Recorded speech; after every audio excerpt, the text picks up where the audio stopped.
Hi, everybody, and welcome to Your City, Your County. This is the August 11th edition, and I'm Bob Gray, your host, and we're very pleased and proud to have Dave Myers with us. Dave is the Kewanee County Parks Director. Hi. Dave, welcome to the show. Thank you, appreciate It's it. really good to have you here. Good to be here. I know you do a lot of different projects.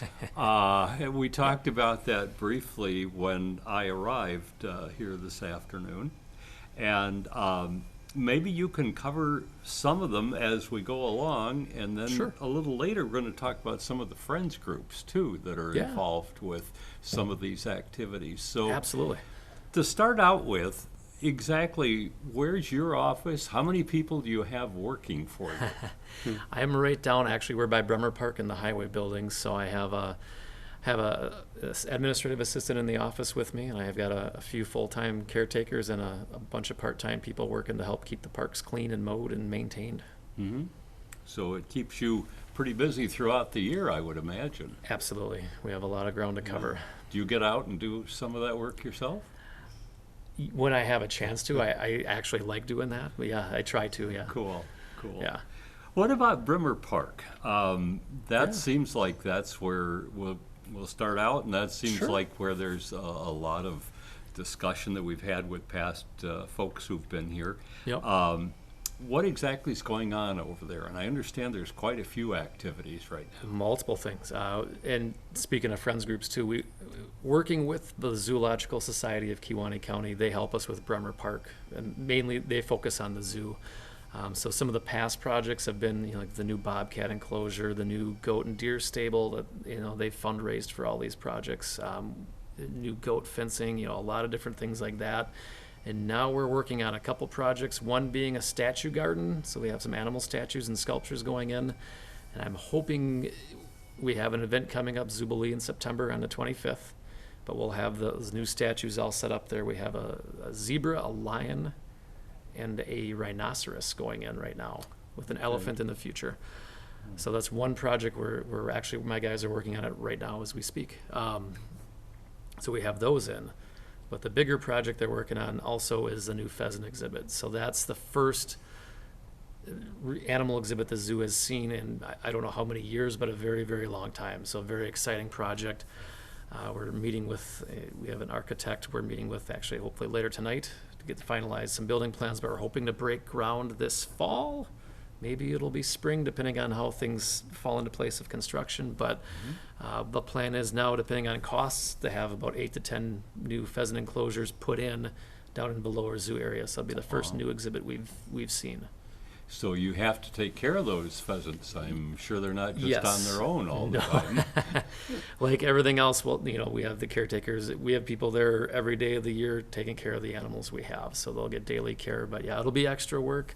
Pheasants won't be, a little less labor intensive than, say, livestock or bobcats or foxes, but still going to be extra work, yeah. Mhm. But will be exciting. How many pheasants do you figure you'll end up with total?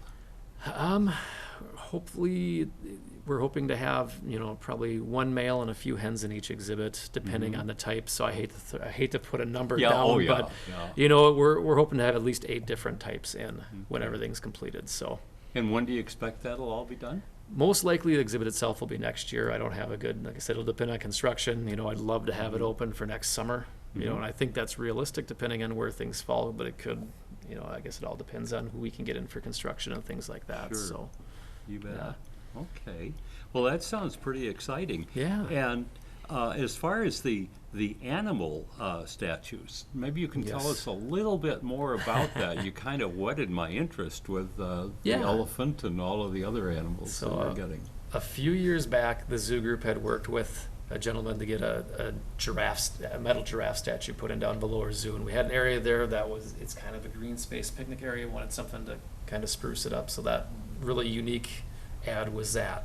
And now we've had Mr. Stephen Brimmer is a benefactor of the park now, and he's donated money to put in another statue exhibit. He liked the idea of that, and working with the zoo group and with us at the Parks Department and the Parks Committee, plan kind of came into place. So we have a life size. These are painted fiberglass resin statues of a lion, a zebra, and a rhinoceros. So they'll go in, and then they're working on an elephant statue that'll be metal. My guess on that's going to be next year at some point there. It's actually going to be made over the winter, and then we'll see when that gets completed. So where are they making these? The statues, they got them a place out of Texas for the resin ones, but the metal ones being locally made. So there's an artist up in Kewane, and he made the giraffe, and he's making the elephant for them. So cool. That's really great. And you don't have to feed them. No. You don't have to No. make them better if they get sick. We just have to mow the grass around them. It's easy maintenance, you know, little low care. Paint them maybe every 10 years or so. Uh-huh. Well, that sounds good. And while we're still on Brimmer Park, tell me a little bit more about the Zubilee. Yeah, every year the Zoological Society has, usually a couple fundraisers. Zubilee usually in early fall, late summer, and then Zoo Part in late winter or going into spring. Last year, obviously, we had some hiccups with that with COVID, but this year Zubilee's planned for September 25th. That's from 10 a.m. to 4 p.m. What they do there, they have a car show every year. We have kids activities. They have burgers, booyah, brats, things like that. So you can come down, see the park, see the zoo, buy some food. It's a fundraiser for the group. So all the money they make goes right back into the park. So it really helps them out and helps fund all our projects. Oh, that sounds really great. And Is there a charge to get into that? No, free to come in for that. Okay. And we have the zoo. We also have there's trails around. The park has a lot of things. It's hooked up to the Anapee State Trail, actually. So there's hiking. We do have hiking trails in the park as well. So nice playground. So more to see than just the zoo. There's other things to do there. Well, that is so great. And that's coming up September 25th. And write that down on your calendars if you get a chance from 10 to 4. Yes. Okay. Sounds good.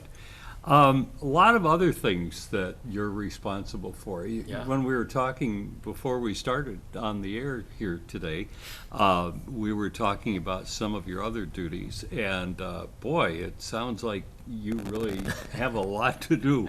Tell us a little bit, if you would, about Winter Park. You mentioned that there's a ski run and a tube thing of some kind.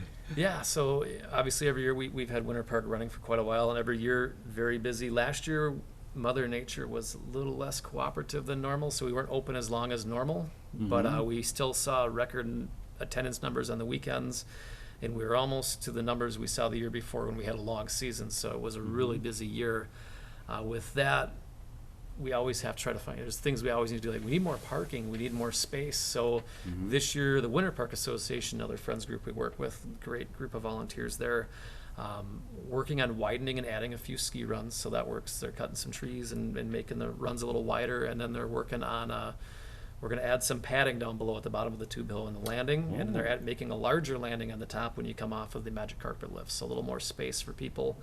Last year, we were trying to keep everybody, enough space for everybody to get off the lift and stuff like that. We were getting a little crammed on the busy weekends, so plans for that. So hopefully, then that'll open up, and also some more parking down below. So trying to make it less congested for people, a little more open, easier to get in and out and things like that. Yeah. So that kind of keeps you busy throughout the winter months. Oh, absolutely. Yeah.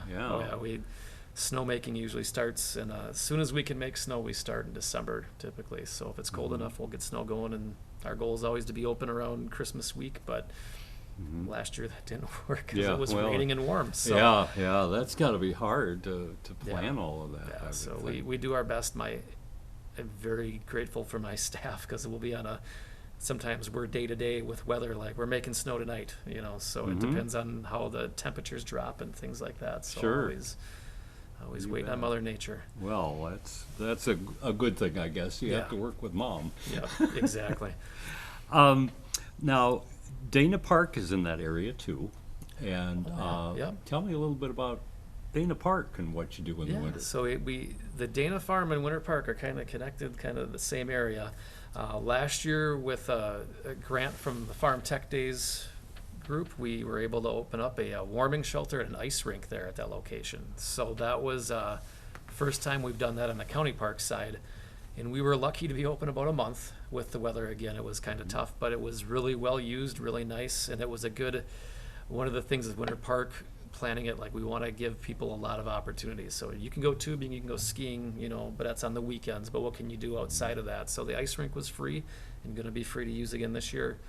And that was open as long as we were able to make, have cold enough temps for ice. That rink was open. So that was something, if you didn't want to go skiing or tubing, you can go ice skating, and a nice addition there. How do you get the rink ready? Do you pile snow around it or straw or we actually had it set before we had much snow, so we had some straw and we had a plastic liner down and we weighted it down with boards and some straw.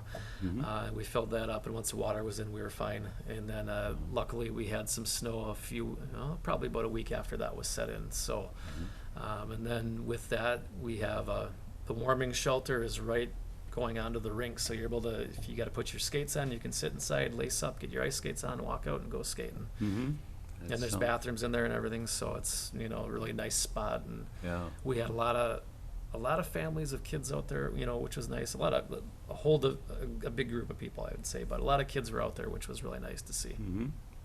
That's great. And I misquoted myself. I called it Dana Park. People call it Dana Park. Either one. Okay. All right. And then we also the Ransom Moor cabin is on that property. So we were able, again with Farm Tech Days grant, to renovate that cabin. So we were able to clean up the logs on the outside and really get that looking good.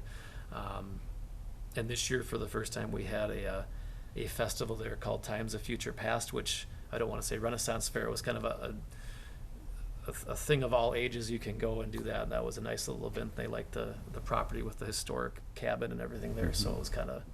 What goes on inside the cabin? Right now, we just got done putting a new floor in the kitchen area, and we haven't had it open as far as park-wise goes. It's usually locked up except for events, but hopefully down the road we can find some good use for that. Sure. Either with Ransom Moor, that was where he grew up. That was his cabin. He was the father of Wisconsin 4-H. So with that being done now, we're hoping that some of the 4-H groups will use that location for meetings and whatnot, and it'll be nice to see it get used. Well, 4-H has been around a long time, Yes. so that must be a pretty old cabin. Yeah. I would say it's probably, I don't want to misquote dates, but probably the late 1800s is my guess, or Really? from around there. Yeah. Wow, that's great. And it's still standing and in good shape now, really good shape. Good. So, and then All right. we have another friends group, the Kewanee County Master Gardeners, go there and they do the gardens around it for us. It looks really nice. So a lot of people do photo ops down there for graduation photos, things like that. Sounds great. Yeah. Very good. And so go out there and find out, maybe you can explain to them someday who Ransom Moor was if they have questions. Yeah, and there's a few, one historical marker out there, I guess, marking the cabin from back in, oh my gosh, the 1960s. I think they put that plaque in, but there's some stuff there. You could definitely go there and walk around and look at everything on the outside. So it's, good. Go take a look. Take a look. All right. Walk around. You mentioned that your office is near the Anape State Trail. Yes. I think that is the most wonderful opportunity for people to take the trail and snowmobiles and cross-country skis and bicycles and hiking and. Yep. Tell us a little bit more about it. Yeah. Let's pretend nobody knows about it. How would you explain it? I would say it's a trail. Well, it's a rail's a trail system. So that was old railway. That was formed. I think they began planning for that on the state level back in the 70s. But as we have it now, that trail runs a little over 34 miles throughout the entire county, and that connects all our major communities: Luxembourg, Algoma, Kewanee. Go through Casco. I mean, and there's trailheads in every major city. Right here in Algoma, we have one. And it connects everywhere. It's for silent sports in the summer, fall, spring. I mean, you could obviously hiking, biking, horseback. Winter it goes to snowmobile. You can cross-country ski and snowshoe on it, which we saw a lot of. And it goes all the way up into Door County. Then Door County we manage it with the DNR on our end. The state owns the property by, I believe, Door County, I could be wrong, is 10 to 12 miles on their end, going up to Sturgeon Base. So. You can definitely make a trip out of that if you enjoy going outdoors. I mean, it's a really peaceful walk, or biking, or whatever you want to do. We have some people will call, they're always looking for places to stay, and they want to bike the whole thing. If you Mm-hmm. you couldn't imagine doing 34 miles in one sitting. Yeah. But some people will do 7, or they'll find a trailhead somewhere and do a section and then do the next trailhead. So I mean, a lot of opportunity there to go see parts of the county that you might not normally see driving through. So And it's part of the Ice Age Trail too, isn't it? yes, the Ice Age Trail runs through, and they have a lot of sections throughout the county too that I don't deal with on that, but they do have some sections that run concurrent with the Anapee as well. So yeah, you definitely, and another friends group that runs that, they have a great volunteer organization, and yeah, they have trail all over the state. That spans a huge area. So I will say I do see people that hike the entire Ice Age Trail, which is a feat. Mm-hmm. And you'd have tired feet by Yeah, the time exactly. you got through it. But definitely a lot of, I've seen a lot more use on the Anapee. When I started here, I want to say, 7 years ago, wasn't as busy. But since COVID, one of the things that people had to go outside for something to do because everything was shut down, and we've seen a lot more use on that trail. Obviously when it's nice out, but even from my office, I'll go check on things at the park quick across the street, and I'll always see somebody walking by or biking by now, and it's good to see it being used a little more heavily than in the past. Yeah. I think we hear about trails in other parts of the country, and we go, gee, that would, like the Appalachian Trail. But here we have a trail that I believe is with the Ice Age Trail is like 1,000 miles or something. Oh, with the Ice like Age? that. Ice Age. I could be wrong on quoting there. Yeah, but yeah, it's a very large trail system there. And even in our county, besides the Anapee, I mean, we have, I can list out, Brimmer Park has over 2 miles of trail. Winter Park, we have a disc golf course there in the summer, although with construction, a lot of that is kind of shut down for safety reasons right now. But we do have trails there. We have Ryan Park, which doesn't get talked about a lot, up the road from the ATV Park in Brimmer Park. We have I'm kind of going off of that, but over 2 miles of hiking trail and biking trail there that are separate. So we have a lot of opportunity for hiking throughout. Most of our parks have a small trail system. We have throughout the county here. So Sure. And even Algoma here, we have Blonick Park off of Washington Road that has a hike, not much of a hike, but a hike down to the Anapee River where you can go fishing. And even Bremerville Park, we have a little nature hike along Silver Creek there. So. Well, I've done part of the Anapee Trail, and it's been fun. I would love sometime to go down the Anapee River, I think, too, with my kayak. Oh, yeah, and definitely. that would be kind of fun, Yeah. too. Yep, But, yep. haven't got up the energy to do that one yet, so that's coming up maybe. So anyway, Yeah, it's fun. It's nice. yeah. You also are involved with being the Kewanee County Parks Director.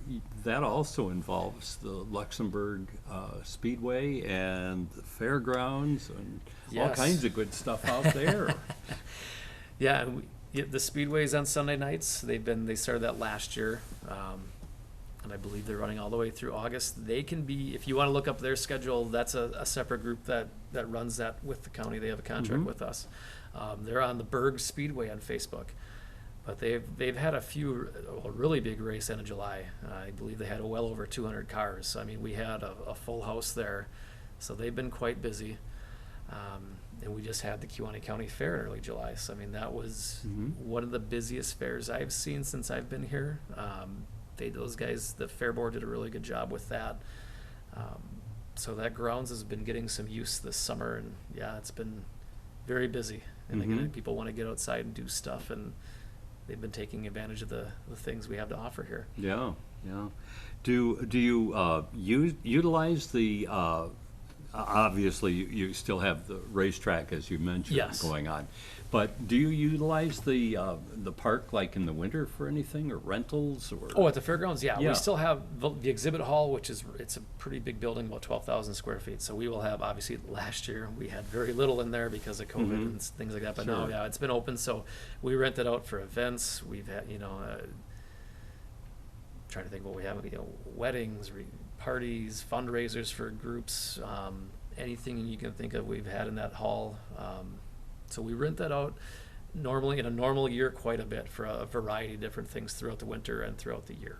So, and then I know coming up, racing now, and I believe everything's still going for this, but Ag Heritage Days will be at the fairgrounds coming up into September as well. That's kind of a farming history, and they have, antique tractors, things like that. They have a really good show there that'll be coming up. And variety of shows. I know we've had some, we rent out some of the different, like we have a dairy, a livestock, a entertainment building outside, on the grounds as well. We rent those out for different events. So a lot of opportunity if people want to have things outside. We have other venues there you can rent. So definitely stays busy. I know that some of the county parks, they'll rent out places for you to maybe store your boat over the winter or something like that. Yeah. Do you do that too? We don't do it through us on the county side. It's leased out. We have a few, like Seminar Sports and Be Safe Security rents the buildings from the county, and they do winter storage there. So they have a contract with the county for that. So it wouldn't be on my end. I wouldn't have to manage Well, all that. Oh my gosh. It's not like you don't have anything else to do, exactly. as we found out. Yeah, exactly. But there is that there, but that's usually through those individuals. Okay. Now there's an ATV park too. Yes. Where is that? How does that work? Yeah, and it's Riverview Atv Park. It's right down the road from Brimmer Park, actually. So we have a lot of things right in one central area for some of our park system. But that's where the old landfill used to be. It still runs as a transfer site, but that we have normally I'd say we have 20 miles of trail. We have some stuff shut down. They're doing erosion control work on it. It's been a few year project, but we're getting to the end of it. I want to get that whole park opened up again. But that's been pretty popular with, I would say we have a lot of people from out of town calling about that. There's not a lot of ATV parks in northeast Wisconsin. There's a lot of ATV routes and roads, but nothing that I know of, at least, that has a lot of different things. It's not just driving down roads. You have hills. You have a lot of different things. I would say you have things from beginner to expert. So, could you do like racing there, or is it more just like one person having fun? Yes and no. Another friends group, the Bay Lake ATV Club, they help maintain the trails. Much like some of our snowmobile clubs in winter, we have 6 snowmobile clubs in the county that help maintain the trails. They help maintain the trails of that park. In the past, they have had races or that they set up and did. This year, they don't have one. But if you were to go out there and want to ride with your friends or family, you can do that. Obviously, that we do, the DNR is up there helping out, and the county sheriff checking trails. You have to have all your registration and be up to speed on that stuff. We follow state rules regarding ATV use, things like that. But it is open to ATVs, UTVs, and off-highway motorcycles, dirt bikes, things like that. So. Do you have to make reservations to use that? No, we have a trail fee of $5 per vehicle on the trail, but you can just come up and use the parks. So if they're, we're typically open every day. We say we close by dusk, obviously, for safety reasons. There we don't want people on the trails in the dark, but we typically go all the way to right before gun deer season in November, and that's when we shut the park down for the winter. So usually open by May 1st. So $5 a day. $5, right? you go take the trails and have fun. Yeah, that sounds great. Yeah, what a nice opportunity. Yeah. And as we're thinking about summertime, obviously ATVs are a lot of fun now, but what about boats and boat launches? And obviously our Kewane, Algoma have the launches there, but we have 5 inland lakes that I work with on the county side, and that would be right here we have Crohn's Lake, East Alaska and West Alaska Lake, where we have boat launches there, and then on the other side of the county over in Franklin we have Heidemann Lake and Shays Lake. So some nice those are inland lakes. They're not big lakes, but they're nice for fishing and honestly a lot of kayaking. Shays Lake seems to be one of the more popular ones for kayaking, but all those lakes, except for East Alaska, the rest are electric motor only, or kayaks, canoes, things like that. But it's for our launch, we just charge $5 for a daily launch fee. But you can go there and launch and go fishing or boating or kayaking, canoeing, whatever you like. And, most reasonable fee. Yeah, not bad. That sounds great. Yeah. If somebody's going to launch from there, do you have special, like a kayak or something? Do you have special launches, or do you just step in the water? We have both. We have docks there. I don't have special kayak launches per se, so you're going to have to, you can use the dock and kind of get yourself in there. Maneuver your way in. Yeah, maneuver your way in. But yeah, we have docks at each lake, so you wouldn't necessarily have to just jump in the water and go. You have facilities there, and each one has either a restroom or a porta potty. So you do have Oh. restrooms there to use just in case. Thank goodness for that. And usually picnic tables, people picnic Sure. there and things like that. East Alaska, we have a very small footprint. It's only about a third of an acre, so we don't really have a picnic spot there. But the rest all have a little large area with picnic tables and grills and things like that. Sounds good. Sounds like a lot of fun. Sounds like a great time. Yeah. If somebody wants to get in touch with you and they have questions, how do Sure. they do that? They can call our office. Our number, if you want me to say it now, Sure, go ahead. 920-388-0444. I always say, please leave a message. We get a lot of phone calls, and we try to get back to everybody as quick as we can. And I'm not always in the office. I'm out and about a lot. So otherwise, anybody can go on the Visit Kewanee County page. There's a contact us. That would go to like the visitor info site, and then those emails all go to somebody that will parlay them to the proper department, usually me. Or You're the lucky oh, winner. that's okay. I always say, I'll segue back into friends groups. A lot of people ask me, like, I want something to do. I'm like, well, I work with, I want to say 10 to 12 different groups at least that volunteer to do things at different parks. I mean, there's a lot of opportunity in our county. If you want to get out and volunteer for something, I can get you in contact with somebody. And most likely we have a group that you'd want to do something with, whether it's, we go from ATVing to skiing to zoos to gardening, whatever, bike trails. We've got groups for everything, it seems. So Great. a lot of opportunity. If you want to kind of wrap up some of those friends groups in case people want or are interested in joining, and if you skip a couple, don't worry Hopefully about they'll it. forgive me. I'm trying to I'm remember sure everything. they will. I would say, yeah, we'll start, right now, like I said, we talk about Brimmer Park. We have the Zoological Society of Kewanee County. They have a Facebook page. We have a web page for the zoo. If you type in Brimmer Park Zoo in Google, you'll go right to it. If I stick around the area, we have Winter Park. We have the Winter Park Association. We have the Kewanee, the Master Gardeners Club, and out the Dana Farm does work there. We have the Bay Lake ATV Club down at the ATV Park. We have the Atv Trail has the Friends of the Atv State Trail. If I talk winter quickly, I think I said Winter Park Association. I'm probably doubling that up, but we also have the Snowmobile Club. So each part of the county, Algoma has the Algoma Snow Riders. We have the Kewanee Moon Riders. We have 6 clubs in the county overall. So if you like working in that, we have snowmobiling. Yeah. Ryan Park, we have the Kewanee County Youth Soccer Association. That just wrapped up. They had their championship week. That was very happy to see soccer this summer. Last year they didn't do it because of the COVID situation, but this year they had that. A lot of people, a lot of kids got out there and played soccer all summer long.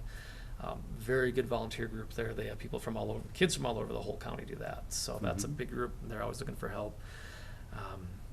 I have a couple groups that do mountain bike trails. We have New Cranks, and we have a group at the ATV Park. I have mountain bike trails at Ryan Park and the ATV Park right now, and the Atv State Trail, of course. So those guys do a lot of work there. I work with the Kiwani County Lakes Association. They do a lot of work at our inland lakes, upgrading things there. Another great group. They've done a lot of good things and still doing things. We're working on some dock projects right now. We're hoping to get those running by fall, and hopefully by next year a couple new docks will be in. Drawing a blank now. Okay, well, that's. We got a lot. I I think work with a lot of you've local done a civic wonderful group, job, and if Yeah. somebody wants to find out about the Friends Group, you'd be a good person. Oh to yeah, we'll call. get you in touch with We'll somebody. get you in touch. So oh, if you want to absolutely. do something Yeah. like that, Yeah. what a great opportunity. Absolutely. We have run out of time. It seems like this always happens, and Yeah. just when we're getting started. But we sure want to thank you, Dave, so Thank much you. for Yeah. being with us. Thanks for having me on. Appreciate Sure. it. Our guest has been Dave Myers, and he's the Kewanee Parks Director. And that's going to do it for our show for today, for Your City, Your County. I'm Bob Gray. I thank you so much for joining us, and we'll see you again next time. Take care, everybody. So long. And now we just kind of turn to each other and talk.